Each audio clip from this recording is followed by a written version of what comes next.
جس مدرسے میں زکوٰۃ کا مصرف ہے وہاں زکوٰۃ دینا جائز، اور جس مدرسے میں زکوٰۃ کا مصرف نہیں ہے وہاں زکوٰۃ دینا جائز نہیں۔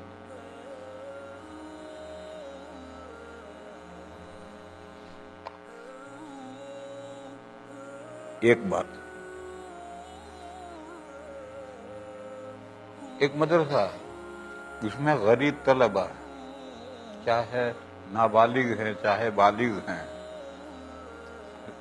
اس مدرسے میں آپ زکوٰۃ دیں اور وہ زکوٰۃ ان غریب طلبہ پر خرچ کریں، اس مدرسے میں دینا جائز ہے۔ اور جس مدرسے میں غریب طلبہ ہیں ہی نہیں، نابالغ طلبہ ہیں لیکن ان کے باپ مالدار ہے، تو اگر باپ مالدار ہے تو نابالغ بچے بھی مالدار ہیں، ان پر زکوٰۃ خرچ نہیں ہو سکتی۔ پھر اس مدرسے وہ مدرسہ زکوٰۃ وصول کرتا ہے اور ہیلے تملیغ کر کے بلڈنگیں بناتا ہے۔ ایسے مدرسے کو زکوٰۃ ہرگز نہیں دینی چاہیے، زکوٰۃ دینے سے زکوٰۃ ادا نہیں ہوگی۔ اور یہ جو ہیلے تملیغ ہے وہ محض ڈھونگ ہے، ہیلے تملیغ سے کوئی حلت نہیں پیدا ہوتی۔ فتاوی رحیمیہ میں لکھا ہے کہ ہیلے تملیغ ڈھونگ ہے، اس سے کوئی حلت نہیں پیدا ہوتی۔ اور امداد الفتاوی میں لکھا ہے کہ حیل دیانات میں حلت واقعی کا فائدہ نہیں دیتے، سرسری حلت پیدا ہوتی ہے۔ اگر صحیح ہیلا ہو تو ابھی حقیقت میں اللہ کے یہاں حلت نہیں پیدا ہوگی، سرسری دنیا کے اعتبار سے حلت پیدا ہوگی۔ بس یہ ہیلے تملیغ تو محض ڈھونگ ہے۔ ایک قصہ سناؤں میں تمہیں، بامبے کے ایک سیٹھ کے یہاں ایک جبے قبے امامے والے محتمم صاحب چندہ لینے گئے۔ دیکھنے میں بڑا زور کا آدمی تھا، حضرت خضر معلوم ہوتا تھا۔ تو اس سیٹھ نے جو چندہ دینا تھا دیا۔ پھر اس نے کہا حضرت مجھے ایک مسئلہ بھی بتا دو۔ کیا؟ میرے پاس 3 لاکھ روپے انٹرسٹ رکھے سود کے، یہ رقم مجھے کہاں خرچ کرنی چاہیے؟ تو محتمم صاحب کے منہ میں پانی آ گیا، کہنے لگا ہمیں دے دو۔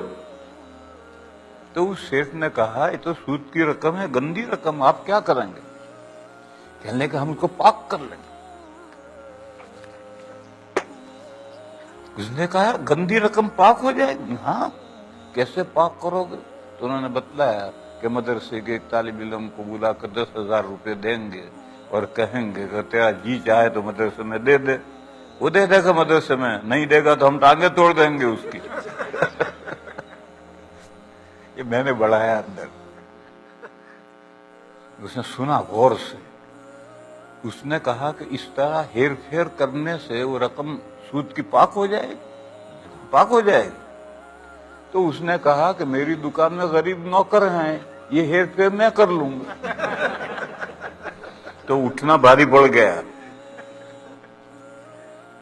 پھر اٹھنا بھاری پڑ گیا اس کو۔ اس سیٹ کو دیندار بندہ تھا، اس کو کرنا نہیں تھا یہ، لیکن اس نے کہا کہ اگر اس طرح سے ہیر پھیر کرنے سے وہ سود کی رقم پاک ہو جائے گی، یہ ہیر پھیر میرے دکان میں بہت سے غریب نوکر ہیں، میں یہ ہیر پھیر خود ہی کر لوں گا۔ اور میرے بھائیوں اور آگے بڑھو، جو ملینر ہیں وہ اپنی زکوٰۃ کیوں دیں گے کسی کو؟ وہی اپنے نوکروں کے ساتھ ہیر پھیر کر کے زکوٰۃ خود ہی رکھ لیں گے۔ اگر محتمم ہیلے تملیغ کر سکتا ہے تو یہ مال والا کیوں ہیلے تملیغ نہیں کر سکتا؟ اس کے لیے جائز ہے تو اس کے لیے کیوں جائز نہیں؟ اس لیے ہیلے تملیغ محض ڈھونگ ہے۔ اور ایسے مدرسوں میں جہاں یہ ہوتا ہے وہاں ہرگز زکوٰۃ نہیں دینی چاہیے، زکوٰۃ دو گے زکوٰۃ ادا نہیں ہوگی۔ اور آپ کو معلوم نہیں ہے تو وہ جانے، آپ کو معلوم نہیں اور آپ نے رقم دے دی تو وہ جانے۔